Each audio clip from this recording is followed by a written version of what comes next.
ദിർഹം എന്ന നാണയം ഏത് രാജ്യത്താണ്? UAE. മുണ്ടി രോഗം ശരീരത്തിന്റെ ഏത് ഭാഗത്തെയാണ് പിടിപെടുന്നത്? ഉമിനീർ ഗ്രന്ഥി. സ്റ്റേറ്റ് പബ്ലിക് സർവീസ് കമ്മീഷൻ ചെയർമാനെ നിയമിക്കുന്നത് ഗവർണർ.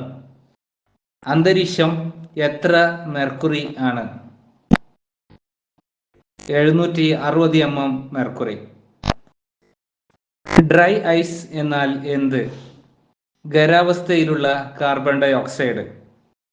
കൊളംബിയ സ്പേസ് വാഹനത്തിൽ മരിച്ച ഇന്ത്യക്കാരി കൽപ്പന ചൗള. എലിവിഷത്തിന്റെ രാസനാമം സിങ്ക് ഫോസ്ഫേറ്റ്. ആര്യ സമാജത്തിന്റെ സ്ഥാപകൻ സ്വാമി ദയാനന്ദ സരസ്വതി. 2009 വയലാർ അവാർഡ് നേടിയത് M. തോമസ് മാത്യു. ഇന്ത്യൻ കരസേനയിലെ ഏറ്റവും ഉയർന്ന റാങ്ക് ഏത്? ജനറൽ. ലോക എയ്ഡ്സ് ദിനം എന്നാണ്?